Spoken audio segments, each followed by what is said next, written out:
So could you just explain briefly why you decided not to refer the beer tie to the Competition Commission today?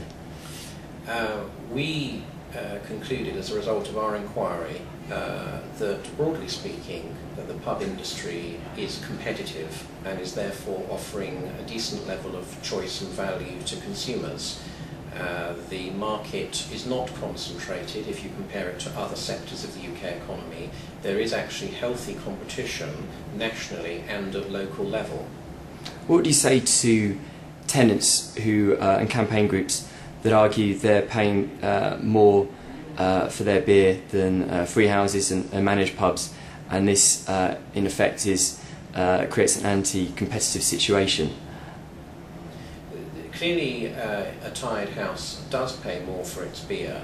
It's obviously a matter of hot debate to what extent that is set off by lower dry rents. All we would say is that if there was a systematic failure by pub companies to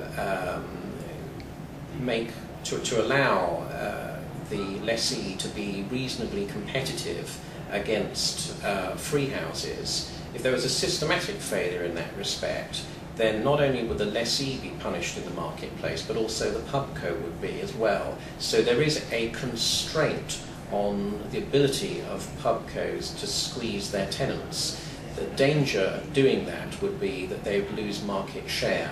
And it's the key point, therefore, is the overall level of competitiveness within this industry that constrains what pub companies are actually able to do.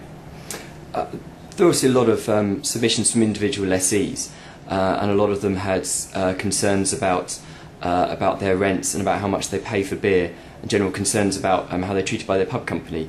Do you recognise these grievances, and do you sympathise with the lessees that have made them?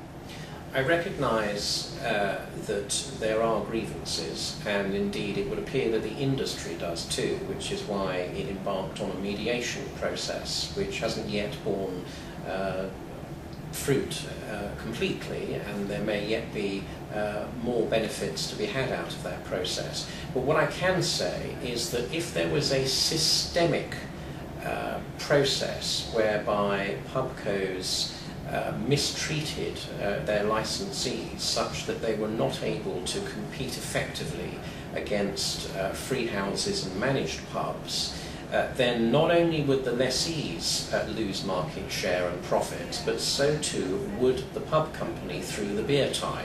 And that means that, in theory, the incentives of the pub company and its lessees should be aligned. But that isn't to say that there aren't individual instances where pubcos have not behaved as well as they should have done, or indeed licensees have not behaved as well as they should have done.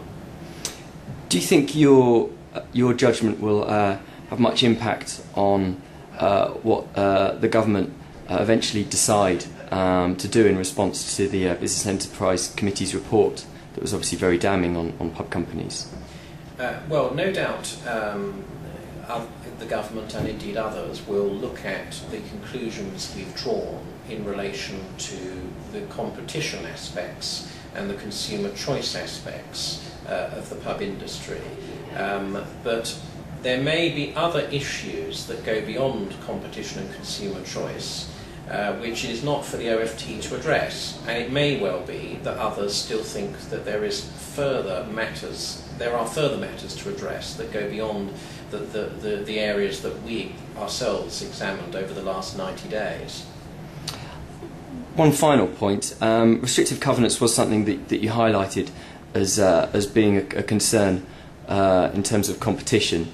Could you envisage a time when perhaps you would recommend or take action to stop pub companies using restrictive covenants, and how significant do you think the concerns are? Well, it's certainly true in theory that if you had a very concentrated local market and then a restrictive covenant was placed when a pub was sold, that could have an adverse effect on competition. But because actually our analysis suggests that most local markets are highly competitive, then restrictive covenants probably have a relatively modest impact.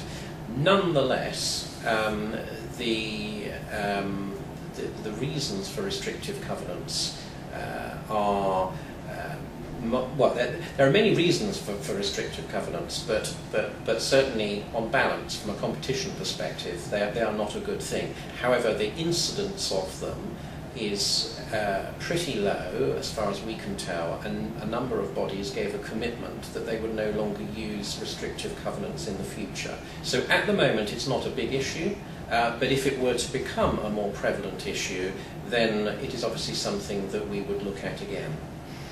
That's it. Simon Williams, thanks very much.